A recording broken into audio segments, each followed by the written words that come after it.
So it was another weekend where around 350 points were scored in the Prem.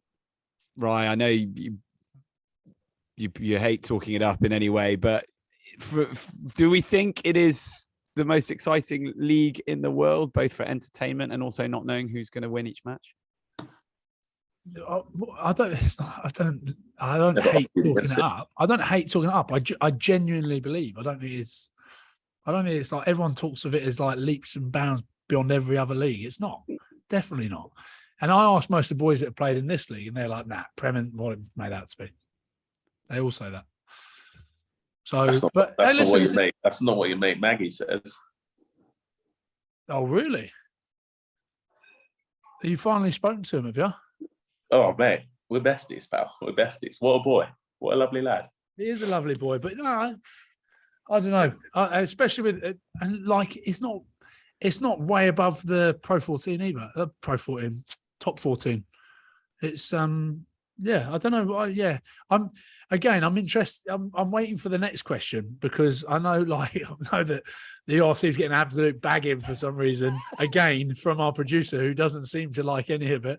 And fine, you got to make the headlines, haven't you? But yeah, I don't think the Premiership's all it's made out to be, boys. No, I heard top 14 is tougher for the forwards anyway. I've heard it is a bit more of a ding dong battle. Like everyone's just largely in charge, like week in week out, and it's long. But I suppose you get a bit more rest. I think. I just feel like the Premiership it's just everyone's just the same. Do you know what I mean in terms of what they bring? Whereas there's a little bit of variety in our league.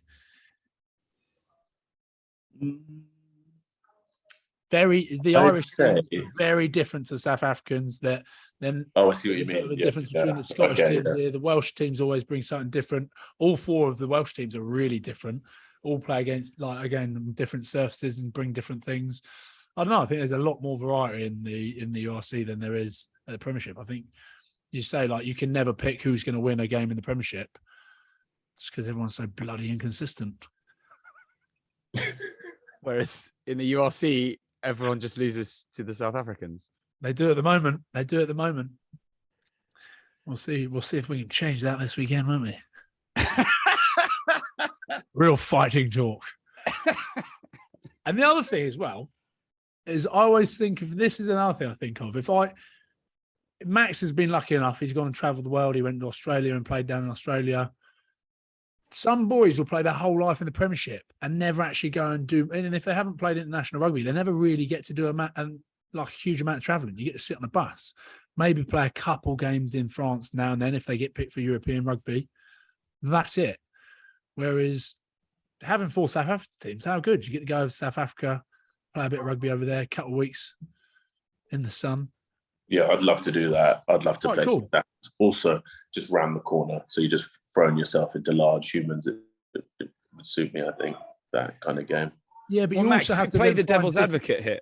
So, genuinely, Ryan's made a very good point about the variety, and there is probably an element in the Premiership of being quite homogenous and, less obvious variety. Yeah, there's a few outliers, I suppose. Like, I think Harlequins have that very just sort of distinguished sort of total rugby brand who'll score more points than you. And then true. Then you've got the teams obviously Sarries have sort of deviated from their original narrative, but Leicester and Sarries have that sort of legendary kicking game, more kind of South African style, play deep in your half. But yeah, I suppose the biggest difference for me from playing like ITM and supers and stuff, just in terms of it's more the sort of emphasis on set piece and holding onto the ball, whereas in Australia and New Zealand there's a sort of a more of an eyes up approach, so you sort of have a very sort of loose framework of what you're trying to do and then you're just attacking, whereas here it's a lot more sort of dictated and a lot sort of more regimented, in my opinion. There's a lot more structure coming into the game, but that could also be a reflection of the times for the contemporary game, I think. But I haven't got to play in the Rabo before, so I can't comment fairly on that. But URC, please, it's not Rabo anymore. I always call it that. Sorry, URC. But the URC right now, right, is So the top teams in South Africa, yeah. So, and most of the way they play is like, we're going to kick the shit out of the ball, and then we're going to just club you to death with like really good No, not so much the Stormers. the Stormers like go hard, just play. Electric, yeah. Bulls are like massive, big giants. Sharks, they love a scrum. Absolutely love a scrum. But then but what I was thinking is, because Leinster and that sort of set the precedent on like that phase shape that everyone's playing anyway. Do you know what I mean? Yeah. So a lot of the people sort of just went off the back of that Joe Smith architecture. And that was sort of the go-to for now. That's pretty much what people are doing still. And that's a lot of what Ireland's success is coming down to, is that interplay between forwards and backs.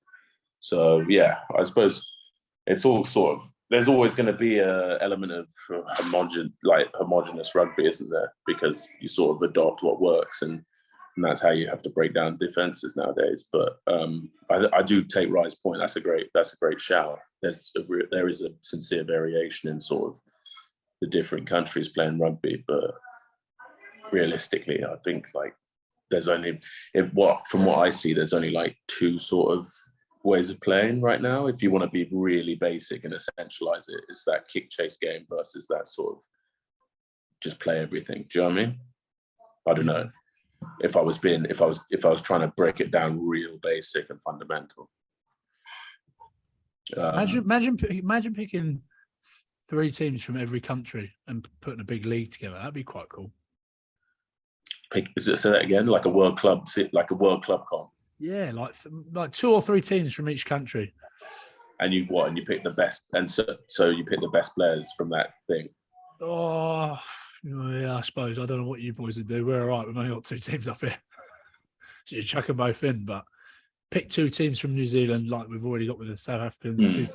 2 teams from Oz.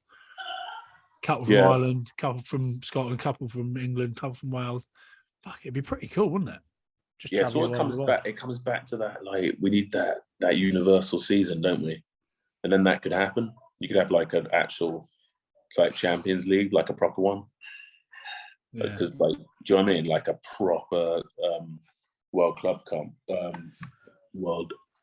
comp. That'd be unbelievable. It'd be so fun. But you can't do it because of like how much money is involved in sort of these sort of international competitions. It's basically 6 nations. That's the problem, isn't it?